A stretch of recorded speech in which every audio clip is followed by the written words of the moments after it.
Is that world better? Matt, we're going to have a world without you soon enough anyway. It's going to be a world without me, too. The next 50 years, you and I will both probably be dead of, like, ass cancer or something.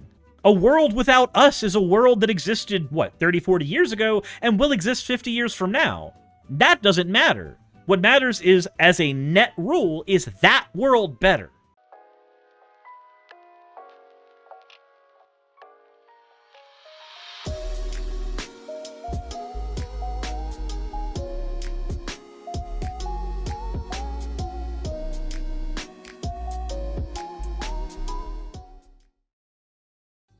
Anyway, let's talk about slavery apologia. Because isn't it great? Isn't it great that we live in the year 2023 and there are still people that try to argue that slavery was a good thing for some of us, actually? Because it wasn't, but Matt Walsh thinks it was. Because, of course, we got to do that. Always got to do that. But first, let's get into the fan art section. The first bit of fan art we have here is from Jaden. I drew your avatar in one of my OCs, Sabriel Sean's outfit. I put the second image of my OC there because there's no way in hell that I'm coloring this in. The text says Swan Lake Suris. I'm the one who brought up my grandpa and great-grandma. So this is the actual OC's outfit. And there's it being worn by my character. The next one we have here is from Sylvia Silica. Cassidy's back! She wanted to say hi after her adventure, so hi, Suris. How the fuck did you get back in? I broke down the door! Oh my god, why? Why? As always, everybody, thank you all for your fan art submissions. If you want your fan art to be shown in a future video, the best way to do so is join the Discord! Anyways, subscribe. Let's go ahead and get into the actual content. Matt Walsh.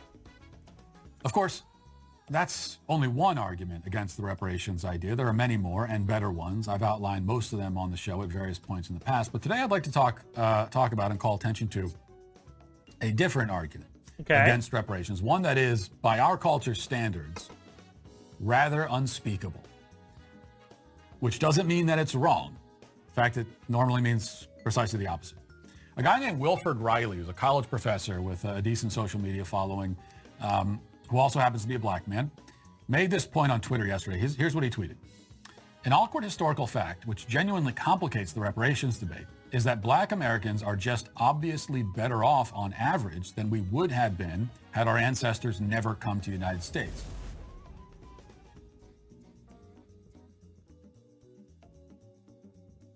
You know, it's one thing to claim that white America is better off because of having the benefits of slavery. But it's a whole other thing to claim that black America is better off because of slavery. Now I have a question. Which would have been better if America would have been founded and then black people came here of their own accord and then just grew up alongside white America and just integrated together the way that we see people integrated today? Would that have been better, or is it better that the slavery happened?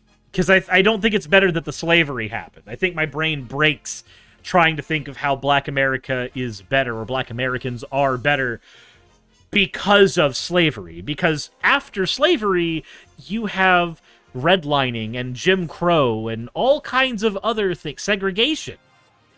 All kinds of other things that happened as a direct result of black America being here after slavery. But no, just like, ideally we would have never had the slave trade or imperialism to begin with. We'd think, yep, while it is an objective truth that a lot of nations had slavery in various forms, that does not automatically mean that life would have just been better for people nowadays because of slavery.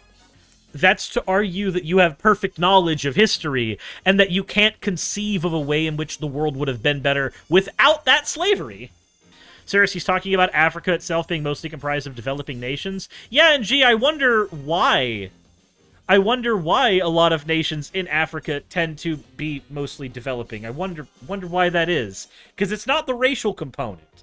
The argument here almost always boils down to the racial component. Like, somehow the racial component of Africa is what makes it comprised of more developing nations. But that's to ignore the fact that Africa is not entirely comprised of developing nations.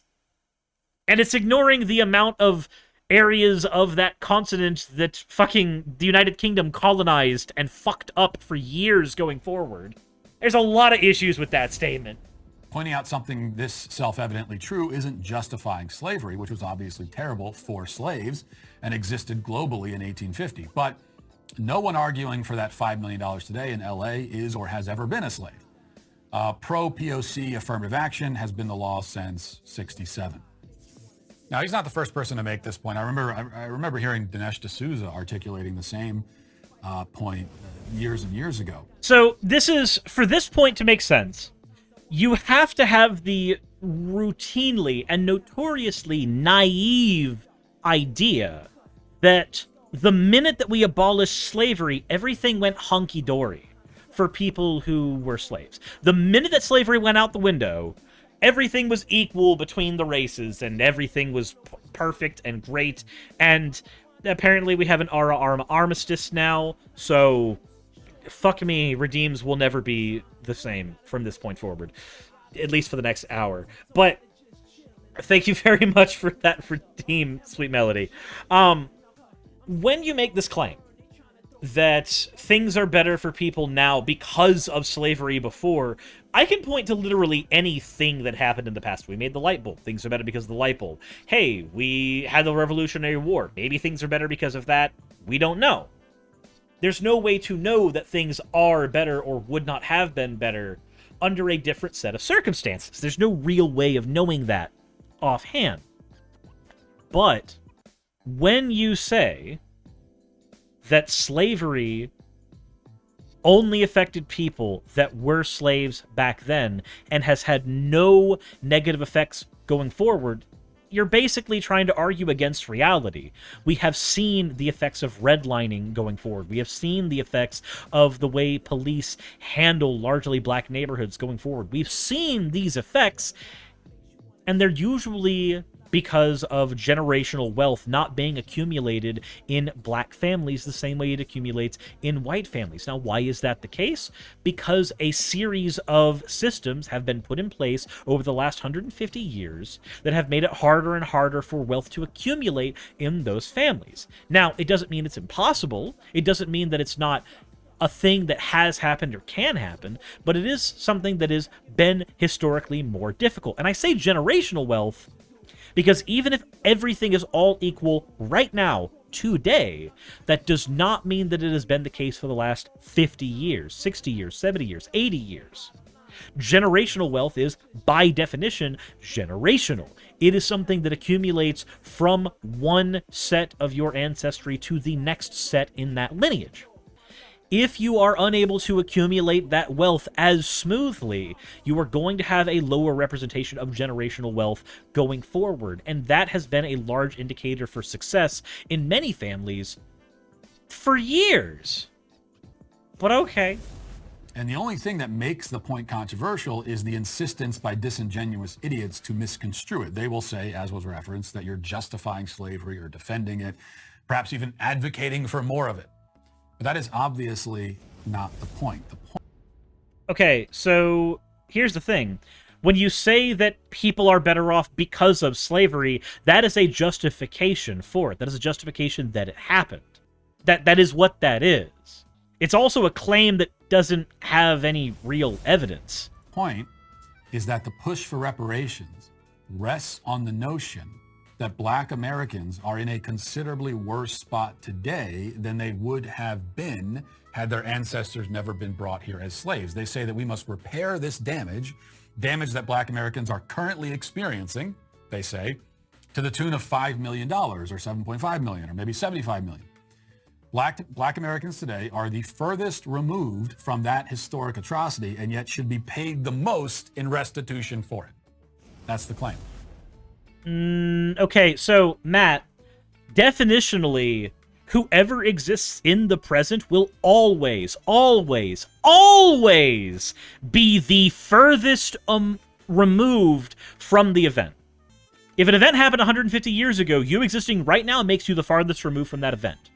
And in 12 minutes, you will then be the farthest removed from that event, and the version of you that existed 12 minutes ago will not be the farthest removed from that event. Everyone is always the farthest removed from that event. If everybody is the farthest removed from that event, then that's not something that we can really use in this argument. We just can't. As for, they should be paid the most. Matt, we had black slaves in America. And when we were done having black slaves in America, we had segregated education.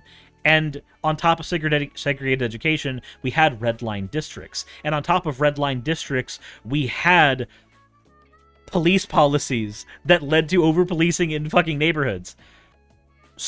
When we spend 100 years stacking the deck against one minority group in America, and then all of a sudden they say, hey, what if we just stacked the deck better for us?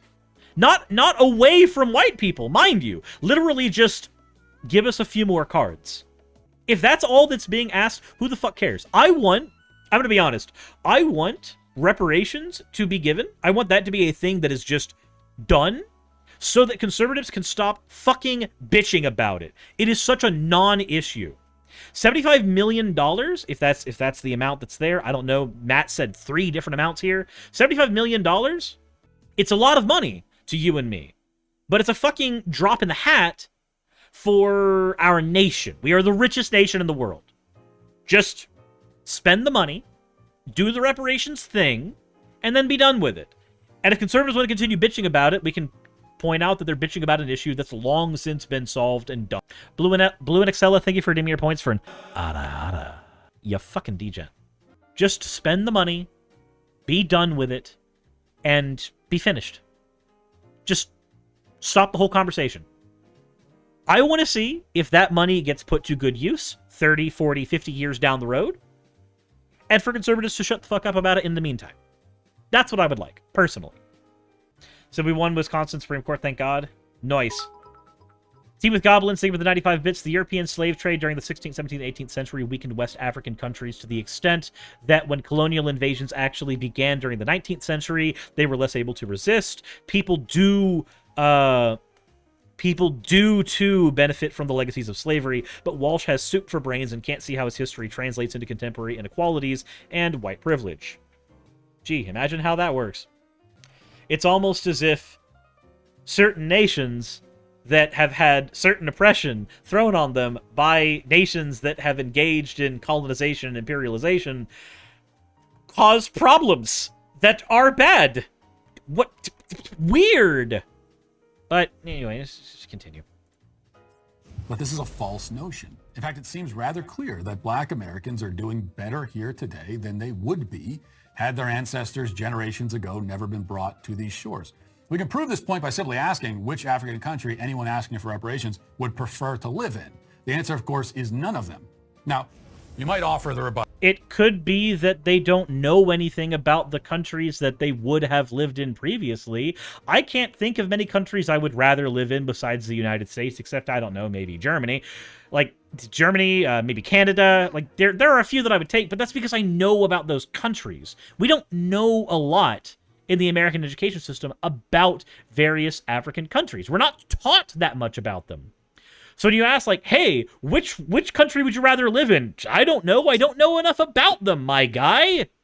Skullmulcher, thank you for redeeming your points for an ara. You fucking degen. All you hear from Walsh's mouth is diarrhea. That's because he eats it for breakfast. Gizmo, thank you for the hydrate. That if slavery never existed, if we're reimagining history without that institution at all, then Africa itself would be in a better shape, better place, and better shape, and maybe indeed Black Americans would be better off there. So you know your point's bullshit.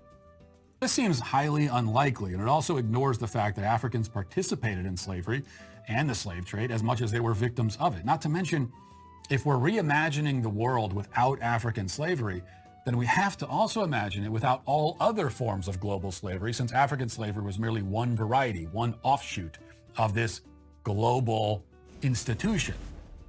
Yeah, we just imagined a better world. Okay. Constance, what are you doing? If you're referring to the conversation we had before, no. And now we have totally, at that point, rewritten the history of the world in a way so dramatic that it's absolutely impossible to say which individuals today would end up worse or better in this alternate universe. I mean, if you go back in time and get rid of slavery from the entire world, you have just, it's impossible to say what the world looks like right now. It probably looks better. Probably looks better. I don't know. World without slavery. I don't know. Seems like an improvement to me. Actually, what we can say is that we'd all end up worse. All of us today would be in a worse spot if slavery never existed at all across the entire globe. Can we say that? Can we? I love how we can't possibly know what the world would be like without it, but we can say it's better with it. No, if we can't say it wouldn't be better one way, we can't fucking say anything about the other way, Matt. If we can't do one type of revisionist history, we can't do the other one, motherfucker. Because a change that significant would likely shift the course of events in a way that would mean none of us would even exist. It would be a world full of other people who are not us. Okay, and who cares? Is that world better? Matt, we're going to have a world without you soon enough anyway. It's going to be a world without me too. The next 50 years, you and I will both probably be dead of, like, ass cancer or something. A world without us is a world that existed, what, 30, 40 years ago, and will exist 50 years from now. That doesn't matter. What matters is, as a net rule, is that world better? So I know that I benefit today from virtually everything my ancestors did and everything did to them, because if any of that had not happened, there's a very good chance that I never would have come into being. And that's not an argument. Who cares if you wouldn't have come into being? You are not part of the conversation about whether or not the world is a better place. I am not a part of that conversation either. And as I see it, I benefit from being if the other option is not being. Right. You individually benefit from being, but the world being net better or net worse is a different argument. You've just bounced between two different arguments. So where do we land after all of this? It's absurd. Once you get into this conversation of, well, let's get rid of this whole huge part of history and then try to figure out the equation of who's better off, it becomes immediately ridiculous. And what does that mean for the reparations discussion? Well, nothing. It means nothing. The question of would the world have been better off without slavery is a separate question to, now that slavery has happened, what do we do about it? Two different categories of question, two different categories of answer. Well, it means that the discussion is totally incoherent and stupid. It means that no, it doesn't. Any reparations plan is an arbitrary policy resting on a whole series of totally unsupported and wildly speculative assumptions about the way things would be right now if they weren't the way that they actually are. And the best we can say about that assumption, the assumption that blacks in this country are worse off today because of slavery, is that it is a baseless theory. But what we can really say about it is that it's a dubious conclusion based on fanciful and pointless hypotheticals. Fanciful and pointless hypotheticals. I can think of a few of them that create worlds where Matt Walsh doesn't exist, but that would get me taken off of Twitch. Like, what do we do about it? We help people get on their feet with equity. That's what we do. That's what we do. That's what reparations are for. That is the function of them. We identify neighborhoods that have suffered as a result of redlining in the past. We identify family lineages that have suffered as a result of this, and we figure out, okay, cool, what can we do to elevate these areas? We have some forms of equity that are already in use right now. One of them is, the scholarship programs that are offered to black people in the United States. That is one form of equity that is offered right now. There are other forms that could be required. I'm not an expert there, not a conversation for me personally to have. I would rather leave that to people who are economics experts, who do know how to benefit minority groups who have suffered in the United States. That conversation for them. But unlike Matt, I'm willing to accept that that's for somebody who has expertise, and not, my dumbass pundit ass. But anyways, let me know what you think in the comment section below. Hit the like button if you haven't already, and as always, everyone, insert end of video tagline here.